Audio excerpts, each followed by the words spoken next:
Kehidupan dunia adalah perjalanan waktu yang mana kita memahami bahwa ada masa kita lahir di dunia ini dan ada masa nanti kita akan meninggalkan dunia ini. Ini adalah perjalanan yang pasti dilalui oleh setiap orang yang bernyawa. Asal manyawa muki pasti oleh yarulalengi. Dimanapun kita berada, sehebat apapun kita, setinggi apapun jabatan kita, sebanyak apapun harta kita, apapun gelar kita, doktor toki ga, pengusaha toki ga, padangkat toki ga, pak galut toki ga, pak darut toki ga, karyawat toki ga, megatok ga duita, dia gak urusan. Inti manusia lahir di dunia dan pasti akan sampai alhaakumut takasur hatta zurtumul makabir. Pasti setiap jiwa manusia sibuk-sibuknya di dunia, bekerja mencari apa yang dia inginkan, apa yang dia butuhkan.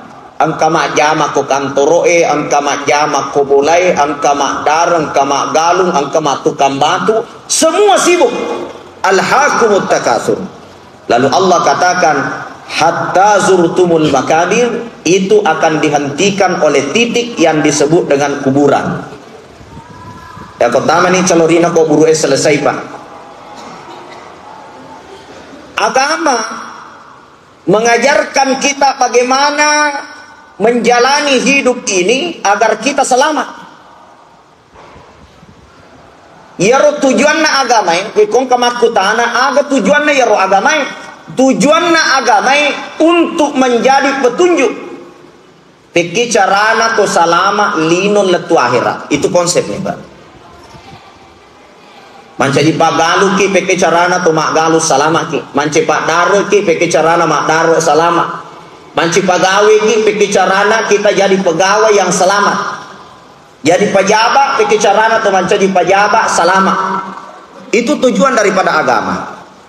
Apalagi sekarang pak, kita sudah memasuki hari-hari politik.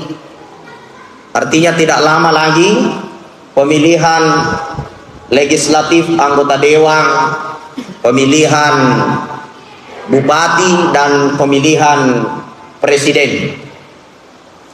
Kalau kita meniti perjalanan hari-hari kita saat ini, mula perbatasan masuk kota Ulu Galung sampai batas kota di Sempangi, itu sudah berjejeran baliho-baliho yang penuh dengan janji. Aku melo ibaca manang ya baliho pak, paturin na motoroe na dia na pura ibaca manang, sangki banyaknya baliho pak. Ya, ini semua adalah ambisius dunia. Kata Al-Quran, i'lamu annamal hayatud dunya la'ibun wa lahwun wa zinatun wa tafakhurum bainakum wa takasurum fil amwali wal aulad. Esensi dari perjalanan ini orang-orang yang ditipu oleh dunia. Di sini na tu calee, ya itu tau ditipu mana kolino. Ya. Apa buktinya? Wa tafakhurum bainakum wa takasurum fil amwali wal aulad. Mereka berbangga-bangga berjuang. Dena kada so, dena kada wani, tengah bening kemana mapaku kuwirina lalengnya. Itu perjuangan pak. Tapi mereka tidak sadar bahwa kalau kita menghalalkan segala cara untuk mencapai hasrat hawa nafsu, maka itu akan mencelakakan kita. Depa natama ku akhirat macilaka memang nikolino. Kenapa? Karena agama ini datang alladzi anzalas sakinata fi qulubil mu'minin, tidak ada tujuannya kecuali untuk memberikan kebahagiaan, kedamaian kepada orang yang beriman. Maka Jalaluddin Rumi mengatakan orang yang tidak bahagia di dunia tidak akan bahagia di akhirat. Diteruskan oleh seorang ulama muhaddis kelahiran kota Makkah namanya Syekh Alawi Al-Maliki.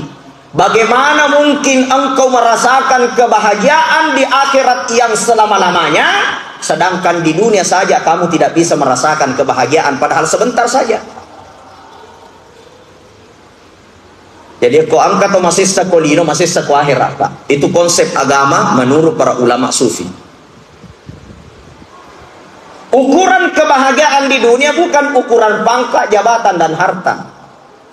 Ini yang membuat kita salah tatap, salah pandangan. Karena kita melihat, ya roh biasa itu bahagia, mega waramparana. Padahal betapa banyak orang hartanya banyak, masih sebab penedina, Pak. Ada teman saya di Kalimantan itu, pengusaha mobil mewah. Kerjaannya kontrakan mobil alat berat, mobil Mercy, Alphard, begitu kerjanya. Keluar 2 masuk 3, keluar 5 masuk 10, keluar 10 masuk 20, begitu setiap hari. Dan saya melihat hari-harinya, Pak, hampir tidak pernah tidur. Padahal uang masuk setiap hari. Masuk lo duit, tapi dia nak kena tindra. Makai masuk tu na dia nak pajar pikir dia tu kena balu itu dia tu kena pesanrang itu dia tu kena agak sana nak biangi dia tu kena kecelakaan tamak 2 na genek niga dia tu kena susi sisa. Nah itu. Namo pegawai na kontrol mana tu ya kamu kepasuin na bawa mi gratis. Akhirnya 24 jam berputar, Pak. Ya mi robati na busuk. Saya melihat apakah ini yang disebut dengan bahagia? Ternyata tidak, Pak. Masih satu tu soso mengeluh. Mandri nyaman nih matu pegawai ya lena dia pernah apa aja tina agak sana mah pikiri. Nah itu. Jadi harta itu bukan jaminan kebahagiaan. Jabatan lebih-lebih. Makanya Al-Quran mengatakan wa mal hayatud dunya illa mata'ul gurur.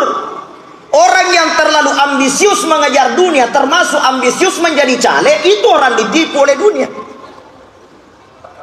Tertipu. Nah ini Bapak Ibu dirahmati Allah. Maka dari itu mari kita kembali kepada ajaran Al-Quran agar kita menjadi manusia yang bahagia. Jangankan presiden, jangankan bupati, Pak. Jabatan kita kepala desa saja banyak yang stres. Kepala desa dapat bantuan 1 miliar. Dia beli televisi yang bagus, dia beli buat kamar yang bagus, full dengan AC.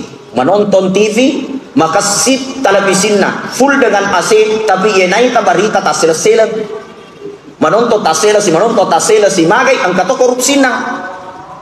Makanya televisi yang bagus tidak menjamin ketenangan menonton. Artinya apa Bapak Ibu dirahmati Allah Ta'ala? Segala pernak-pernik dunia ini bukan ukuran kebahagiaan. Tapi kebahagiaan itu ditentukan bagaimana kualitas iman yang kita miliki. Itu konsep, Pak. Jadi pejabat-pejabat beriman itu ukuran yang akan memberikan kebahagiaan. Kalau iman ini keluar, maka dijamin tidak ada kebahagiaan. Kenapa? Fitrah manusia adalah iman. Sebagaimana Allah jadikan burung fitrahnya terbang. Burung ini kalau ditangkap, masukkan dalam sangkar, sediakan uang 1 miliar, burung tidak pernah bahagia. Kenapa? Karena burung itu kebahagiaannya terbang bebas di angkasa ini, dari ranting pohon ke ranting-ranting yang lain. Begitulah Allah fitrahkan ikan, kebahagiaannya di dalam air. Jadi robalewe koitik ngipendre kopot tanangin namoye pura bola lantai lima tidak pernah senang itu ikan. Kenapa? Bahagianya di air, bukan di daratan, Pak. Walaupun bangunan lantai 5, kamar full AC. Manusia diciptakan kebahagiaannya di dalam agama. Siapa yang meninggalkan iman dan agama dijamin mereka tidak akan pernah bahagia. Itu fitrah, Pak. Wa may yuridillahu bihi khairan yufaqihu fid din. Siapa yang Allah kehendaki bahagia, selamat, damai, tenang, yufaqihu fiddin, Allah tanam agama di hatinya. Denak kada Nabi tak saya kasih harta yang banyak. Denak kada Nabi tak saya kasih jabatan yang tinggi. Dari sejarah kehidupan manusia, siapa manusia yang paling kaya? Qarun. Diceritakan dalam Al-Quran salah seorang yang paling kaya, tapi sejarah perjalanan hidupnya tidak pernah bahagia sampai mati, Pak. Siapa manusia punya jabatan paling tinggi? Fir'aun, sepertiga dunia, presiden sepertiga dunia, yang mampu menundukkan seluruh penduduk bumi sepertiga, Pak. Hanya Fir'aun, belum ada presiden yang seperti itu. Tapi Fir'aun Pak dilaknat oleh Allah sampai meninggal mengerikan. Jadi jabatan pangkat tidak menjamin. Tapi apa yang menjamin? Iman. Orang sakit bahagia siapa? Nabi Ayub. Udah kemanang ala lena tapi dia tetap bahagia. Kenapa? Karena Allah titip kebahagiaan di hatinya, kuat iman. Bicara kekayaan, Nabi Sulaiman orang paling kaya juga, tapi bahagia. Kenapa? Karena ada iman di hatinya. Ja'alallahu fi qalbihi Allah wa ja'ala dunya fi yadihi. Allah telah menjadikan di hatinya itu adalah Allah, tapi segala pernak-pernik kekayaannya hanya ada di tangannya. Itulah Nabi Sulaiman. Jadi konsep kebahagiaan Pak, menjadikan segala aktivitas dunia ini bukan ambisius untuk kita di dalam hati, bukan. Jadi jangan kita tertipu. Apa migalah dawi tamaku kue macale, masya Allah. Iya habibi cerdas, kapala lutu napa lutu. Tapi cerdas picale emaku kue apa namua bola galu daro napa lutu mana. Ini lebih cerdas lagi Pak. Dia tidak berpikir. Ini saya lihat berita, selalu saya ikuti update berita setiap hari. Ada cale tanana tumatuana na balu.